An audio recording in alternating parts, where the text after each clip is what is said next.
Good morning. Welcome to exam today. 15 જૂન 2026ના relative current અફેર્સની ડિસ્કશન આ વિડીયોમાં આપણે કરવાના છે, તો છેલ્લે સુધી વિડીયો સાથે બની રહેજો. કરંટ અફેર્સ ઇમ્પોર્ટન્ટ ટોપિક છે, દરેક એક્ઝામમાં પ્રશ્ન પૂછવામાં આવે છે. ટોપિક પર આવીએ. ક્વેશ્ચન નંબર 1 છે, હાલમાં વિશ્વ રક્તદાતા દિવસ ક્યારે ઉજવવામાં આવ્યો? તો પ્રશ્ન છે, વિશ્વ રક્તદાતા એટલે કે બ્લડ ડોનર ડે ક્યારે મનાવવામાં આવે છે? રાઈટ આન્સર છે મિત્રો 14 જૂનના રોજ. મુખ્ય વિષયની વાત કરીએ તો આ દિવસનો મુખ્ય સંદેશ અથવા થીમ છે one drop of humanity give blood save lives. સ્ટારમાં કરજો મિત્રો, વેરી ઇમ્પોર્ટન્ટ. હાલમાં કયું રાજ્ય નેવા એટલે કે નેશનલ ઈ વિધાન એપ્લિકેશન અપનાવનાર 33મું રાજ્ય બન્યું છે?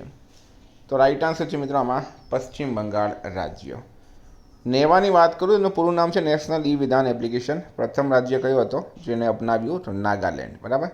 એનો હેતુ છે વન નેશન વન એપ્લિકેશન. આ વિઝન હેઠળ તમામ વિધાનસભાઓને પેપરલેસ અને ડિજિટલ બનાવવાનો પ્રોજેક્ટ છે. સંચાલનની વાત કરીએ, આ મિશન કેન્દ્રીય સંસદીય બાબતોના મંત્રાલય દ્વારા સંચાલિત થાય છે. ઓનલાઈન કામગીરી, તેના દ્વારા બિલો, પ્રશ્નોત્તરી અને નોટિસોની તમામ કામગીરી ડિજિટલ માધ્યમથી થાય છે. હાલમાં વિશ્વનું ત્રીજું સૌથી મોટું ઘરેલું ઉડ્ડયન એટલે કે એવિએશન બજાર કોણ બન્યું છે? તો વિશ્વનું ત્રીજું સૌથી મોટું ભારત બન્યું છે. બરાબર. ભારત જે છે એ વિશ્વનું ત્રીજું સૌથી મોટું ઘરેલું ઉડ્ડયન એવિએશન બજાર બન્યું છે. સ્પેસ ટેક કંપની માટે કોમન ટેકનિકલ ફેસિલિટી ગુજરાતમાં ક્યાં શરૂ કરાશે? તો અમદાવાદ ખાતે. સ્પેસ ટેક કંપની માટેની કોમન ટેકનિકલ ફેસિલિટી ગુજરાતના ખોરજ અમદાવાદ નજીકના સ્પેસ મેન્યુફેક્ચરિંગ પાર્ક ખાતે શરૂ કરવામાં આવશે.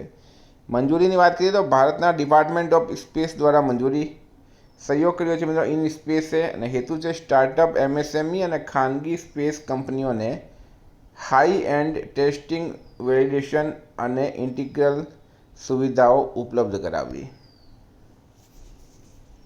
મિત્રો 1 વર્ષનું કરંટ અફેર્સ તૈયાર છે અને દરેક પરીક્ષામાં આપણું કરંટ અફેર્સ 100% પૂછાય. બરાબર. વારંવાર કહેવાની જરૂર નથી પડતી.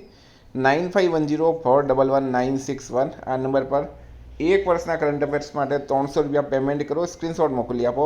એક્ઝામ ટુડે એકમાત્ર ચેનલ છે જેના ડેલી યુટ્યુબ પર વિડીયો આવે ને પછી કરંટ અફેર્સ પ્રોવાઈડ કરીએ. 100% ઓથેન્ટિક કરંટ અફેર એક્ઝામમાં આપણું પૂછાય છે. હાલમાં ભારતના શ્રેષ્ઠ કન્ટેનર બંદર તરીકે કયું બંદર જાહેર કરવામાં આવ્યું છે? તો જવાહરલાલ નહેરુ પોર્ટ. બરાબર. જવાહરલાલ નહેરુ પોર્ટ ઓથોરિટી ને વિશ્વ બેંક, વર્લ્ડ બેંક અને S&P ગ્લોબલ માર્કેટ ઇન્ટેલિજન્સ દ્વારા જાહેર કરાયેલા કન્ટેનર પોર્ટ પરફોર્મન્સ ઇન્ડેક્સ 2025માં ભારતના શ્રેષ્ઠ કન્ટેનર બંદર તરીકે જાહેર કરવામાં આવ્યું છે અને વૈશ્વિક લેવલ પર એ મિત્રો 22મા નંબર પર છે. મિત્રો આ બંદર મહારાષ્ટ્ર રાજ્યમાં નવી મુંબઈમાં ઉરણ વિસ્તારમાં નાવા સેવા ખાતે આવેલું છે અને તેને નાવા સેવા બંદર તરીકે પણ ઓળખવામાં આવે. તે ભારતનું સૌથી મોટું કન્ટેનર હેન્ડલિંગ પોર્ટ છે. હાલમાં કયા દેશે તેના ફૂલ ટાઈમ અંતરિક્ષ મોસમ દેખરેખ ઉપગ્રહ SolarOne સક્રિય કર્યું છે? તો રાઈટ આન્સર છે મિત્રો અમેરિકા દેશે. SolarOne અમેરિકાનો પ્રથમ સમર્પિત સ્પેસ વેધર મોનિટરિંગ સેટેલાઇટ છે. તે સૂર્યમાંથી નીકળતા સોલર વાઇન્ડ્સ અને કોરોનલ માસ ઇજેક્શન્સ પર સતત નજર રાખે. તેનો હેતુ GPS, સંચાર વ્યવસ્થા, પાવર ગ્રીડ અને ઉપગ્રહોને અસર કરતી સૂર્ય વાવાઝોડાની અગાઉથી ચેતવણી આપવાનો છે. હાલમાં ભારતના બ્રિક્સ અધ્યક્ષતા હેઠળ 13મું બ્રિક્સ શહેરીકરણ મંચ ક્યાં યોજાયું? તો રાઈટ આન્સર છે મિત્રો આમાં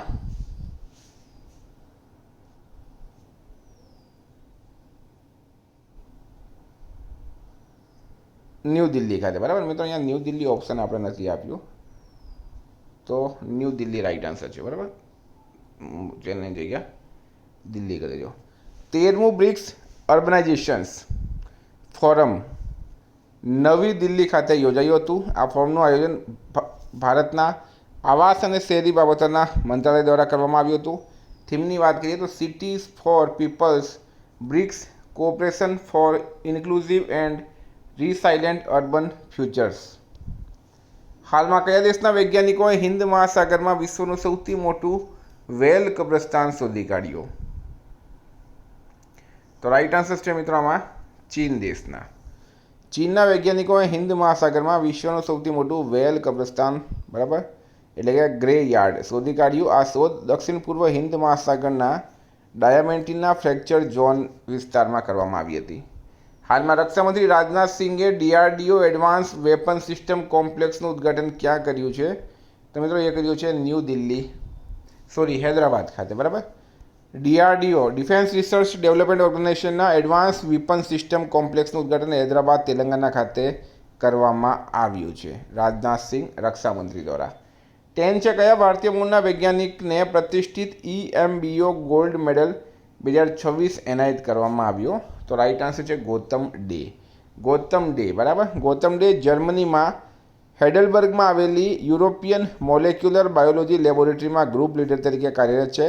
સંશોધન ક્ષેત્રની વાત કરીએ તેમના મેડલ કોષ વિભાજન અને કોષના કેન્દ્રના ઉત્ક્રાંતિના મૂળ અંગેના ઉત્કૃષ્ટ સંશોધન માટે આપવામાં આવ્યો હતો. ઓઇલ સીડ કિસાન મિત્ર નામની વોટ્સએપ આધારિત AI સલાહકાર સેવા કોના દ્વારા શરૂ કરવામાં આવી? તો ICAR દ્વારા બરાબર. ICAR ઓઇલ સીડ્સ કિસાન મિત્ર એ ભારતની પ્રથમ રાષ્ટ્રીય સ્તરની વોટ્સએપ આધારિત AI સલાહકાર સેવા છે જે તેલીબિયા પાક ઉગાડતા ખેડૂતોને 24/7 મફત અને સંશોધન આધારિત માર્ગદર્શન આપે છે. આ સેવા ICAR એટલે કે Indian institute of oil seeds research Hyderabad દ્વારા વિકસાવવામાં આવી છે. સ્ટાર માર્ક કરતો મિત્રો વેરી ઇમ્પોર્ટન્ટ છે. હાલમાં પ્રકાશિત થયેલા ગ્લોબલ પીસ ઇન્ડેક્સ 2024માં કોણ ટોચ પર રહ્યું? તો રાઈટ આન્સર છે મિત્રો આઇસલેન્ડ. ગ્લોબલ પીસ ઇન્ડેક્સ 2026 ને institute for economics and peace દ્વારા પ્રકાશિત કરવામાં આવ્યો. આ સૂચકાંક વિશ્વના 163 દેશોની શાંતિપૂર્ણ સ્થિતિનું મૂલ્યાંકન કરે છે. વિશ્વમાં શાંતિનું સ્તર સતત 12 વર્ષે ઘટ્યું છે. 99 દેશોની શાંતિની સ્થિતિમાં ઘટાડો નોંધાયો. આઇસલેન્ડ સતત 19મા વર્ષે વિશ્વનો સૌથી શાંતિપૂર્ણ દેશ. રશિયા વિશ્વનો સૌથી ઓછો શાંતિપૂર્ણ દેશ રહ્યો છે.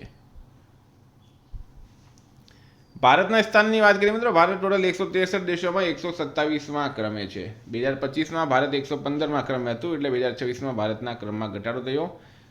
આ મિત્રો સાઉથ એશિયન દેશોની સ્થિતિ છે, તેમાં ભૂટાન સૌથી આગળ છે. ભૂટાનમાં સૌથી વધારે શાંતિ છે અને અમેરિકા 134મા નંબર પર છે.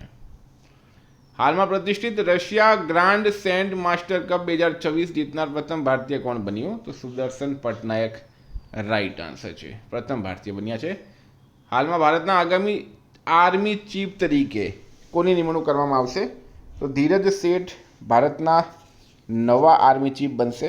ઉપેન્દ્ર દ્વિવેદીની તેઓ જગ્યા લેશે. કયા રાજ્ય સરકારે તમામ સરકારી સંસ્થાઓમાં કિન્ડરગાર્ટનથી પોસ્ટ ગ્રેજ્યુએશન સુધી મફત શિક્ષણની જાહેરાત કરી? તો મિત્રો એ કરી છે ઓડિશા સરકારે. ઓડિશા સરકારે તમામ સરકારી શૈક્ષણિક સંસ્થાઓમાં કિન્ડરગાર્ટન એટલે કે KGથી પોસ્ટ ગ્રેજ્યુએશન સુધી મફત શિક્ષણ આપવાની જાહેરાત કરી. આ જાહેરાત ઓડિશાના મુખ્યમંત્રી મોહનચરણ માંઝી દ્વારા જૂન 2026માં કરવામાં આવી હતી. 16 છે કયા મંત્રાલય દ્વારા રાષ્ટ્રીય ધોરીમાર્ગોનું નિરીક્ષણ કરવા માટે નેટવર્ક સર્વે વ્હીકલ દેશભરમાં તૈનાત કરવામાં આવ્યા? તો સડક પરિવહન રાજમાર્ગ મંત્રાલય રાઈટ આન્સર છે. મંત્રાલય ટેકનોલોજી મિત્રો 3D લેઝર બેસ્ડ સિસ્ટમ છે. હેતુ છે રાષ્ટ્રીય ધોરીમાર્ગો પર ખાડા, તિરાડો અને અન્ય ખામીઓને ઝડપી ઓળખ કરીને સમયસર સમારકામ કરવું. તો મિત્રો આ હતા કરંટના પ્રશ્નો. વાત કરીએ રિવિઝનની. તો 14 જૂન 2026 પર આપણે આવી ગયા. હાલમાં એલ્બિનિઝમ જાગૃતિ દિવસ ક્યારે મનાવવામાં આવ્યો? 13 જૂને. જસપાલ રાણાનું નિધન થયું છે. તેઓ કોણ હતા? શૂટિંગ કોચ અને શૂટર.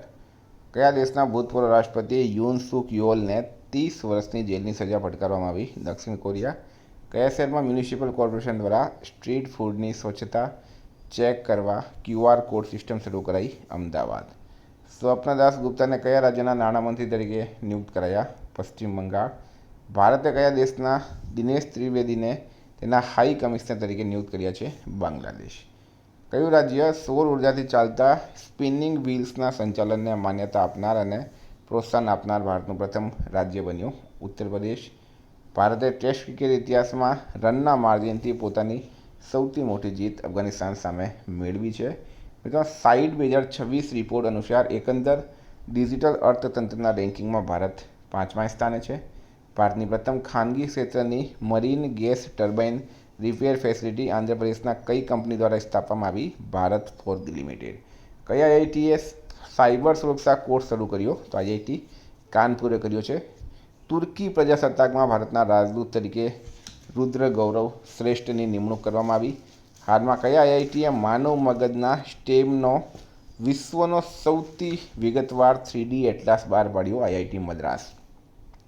ને મિત્રો ન્યૂઝીલેન્ડના કેન વિલિયમ્સને સંન્યાસ લીધો છે.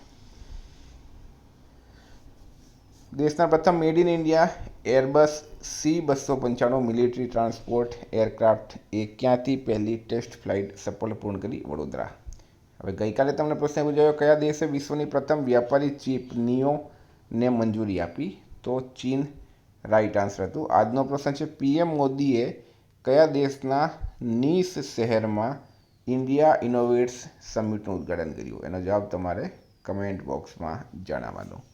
વિદ્યાર્થી મિત્રો વોટ્સએપ ટેલિગ્રામની લિંક ડિસ્ક્રિપ્શનમાં છે. પીડીએફ માટે 9510411961 પર મેસેજ કરો. Thank you. ફરી મળીશું. જય હિન્દ, જય ભારત.